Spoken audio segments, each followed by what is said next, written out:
بسم اللہ الرحمن الرحیم۔ بابل میں نازل ہونے والے فرشتوں کے بارے میں لکھنے والوں نے کئی قصے، کہانیاں اور افسانے تراشے۔ خدا کے ان دو بزرگ فرشتوں کے سر تھوپ دیے، حتیٰ کہ انہیں خرافات اور انسانوں کا عنوان بنا دیا گیا، اور معاملہ یہاں تک پہنچا کہ کسی دانش مند کے لیے اس تاریخی واقعے کی تحقیق اور مطالعہ بہت مشکل ہو گیا۔ لیکن جو کچھ زیادہ صحیح نظر آتا ہے اور عقلی اور تاریخی لحاظ سے صحیح ہے، نیز مصادر حدیث کے مطابق ہے، ہم یہاں پیش کرتے ہیں۔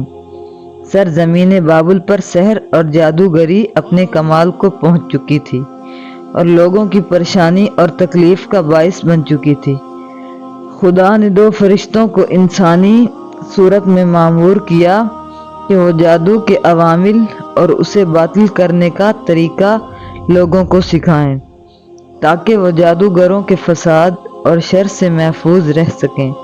لیکن یہ تعلیمات بہرحال غلط مقاصد کے لیے بھی استعمال ہو سکتی ہیں، کیونکہ فرشتے مجبور تھے کہ جادوگروں کا جادو باطل کرنے کے لیے پہلے جادو کے طریقے کی تشریح کریں، تاکہ لوگ اس طرح اس کی پیش بندی کر سکیں۔ اس وجہ سے ایک گروہ جادو کا طریقہ سیکھنے کے بعد خود جادوگروں کے صف میں شامل ہو گیا اور لوگوں کے لیے نئی زحمت کا سبب بنا۔ حالانکہ وہ فرشتے لوگوں کو تنبیہ کرتے تھے اور ان کے لیے صراحتاً کہتے تھے کہ یہ تمہارے لیے ایک طرح کی آزمائش ہے، اور یہاں تک کہا کہ اس سے غلط فائدہ اٹھانا ایک طرح کا کفر ہے، لیکن پھر بھی وہ لوگ ایسے کاموں میں پڑ گئے جو انسانوں کے لیے ضرر اور نقصان کا باعث تھے۔ جو کچھ ہم نے اوپر بیان کیا ہے وہ بہت سی احادیث اور اسلامی مصادر سے لیا گیا ہے، اور عقل منطق سے بھی اس کی ہم آہنگی آشکار ہے۔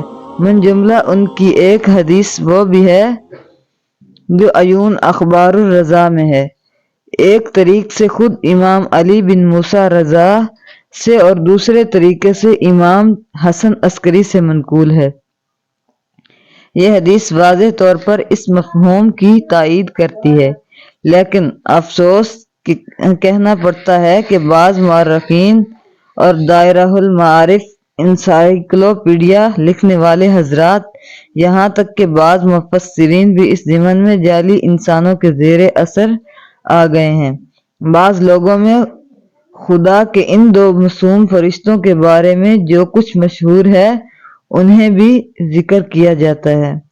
کہا جاتا ہے کہ دو فرشتے تھے، خدا نے انہیں زمین پر اس لیے بھیجا تاکہ انہیں معلوم ہو جائے کہ اگر وہ انسانوں کی جگہ ہوتے تو وہ بھی گناہ سے نہ بچ سکتے اور خدا کی نافرمانی کرتے، لہٰذا وہ دونوں بھی زمین پر اترنے کے بعد بڑے بڑے گناہوں کے مرتکب ہوئے۔ اس کے ساتھ ہی ستارہ زہرا کے بارے میں بھی افسانہ تراشا گیا۔